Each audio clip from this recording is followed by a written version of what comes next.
Je réfléchis là. Ouais, ça se voit. Moi, tu me parles pas d'âge. Parce que c'est notre projet! Et j'attendais, je ne vous le cache pas, ce moment avec un peu d'impatience. Bonjour à toutes et à tous, j'espère que tu vas bien. Le Monde à ma hauteur est de retour après une semaine de vacances et pour ce nouvel épisode, on va aborder un sujet présent dans l'actualité cette semaine, un possible retour du service militaire.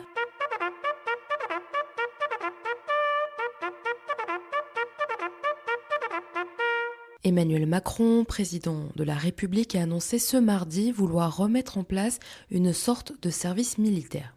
Toi qui as entre 8 et 12 ans, tu dois te demander ce que c'est. Eh bien, avant, en France, tous les jeunes garçons devaient faire le service militaire. Pendant plusieurs mois, ils vivaient avec l'armée pour apprendre la discipline, l'entraide et suivre un entraînement militaire pour aider la France si besoin.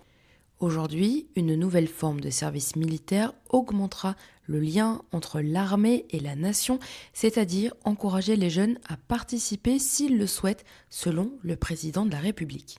Ce n'est donc pas un retour au service militaire obligatoire, mais une forme repensée, plus libre.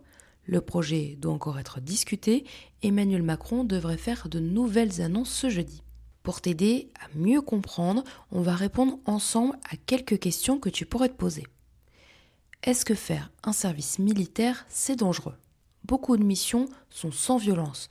Entraînement, aide aux populations, travaux utiles. Les missions plus risquées sont faites par des professionnels qui sont formés et dans un service volontaire, chacun décide de ce qu'il préfère. Pourquoi proposer un service volontaire plutôt qu'un service obligatoire ? Eh bien parce qu'un service volontaire permet à celles et ceux qui le souhaitent vraiment de s'engager. Personne n'est forcé. Alors les personnes qui viennent avec de l'envie, de la motivation et le service peut alors respecter les choix de tout le monde. Pourquoi un pays a-t-il besoin d'une armée ?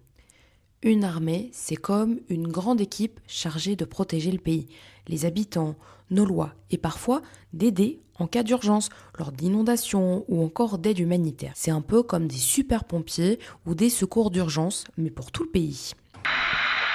Cette actualité, elle nous permet de faire un bond dans le temps. Le service militaire, lui, ne date pas d'hier. On en parlait déjà au temps de la Révolution française. Il a depuis beaucoup évolué en supprimant par exemple le choix des personnes par tirage au sort en 1905. En 1950, le service militaire dure 18 mois pour les hommes.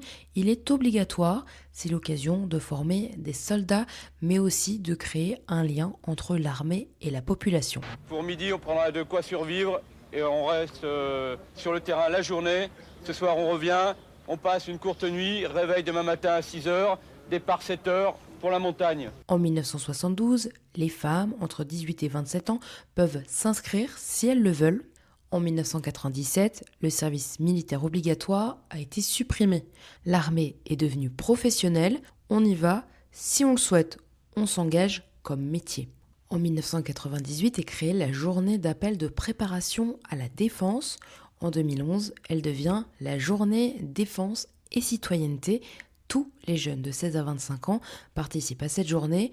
On y passe des petits tests et on découvre le rôle de l'armée. En 2019 a été lancé le service national universel.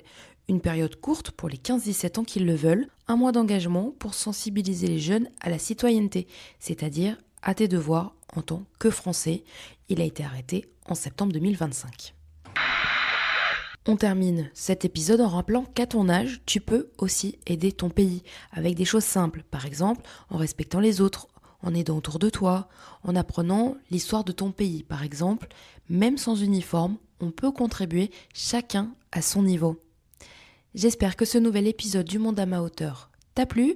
On se retrouve dès la semaine prochaine et en attendant, prends soin de toi.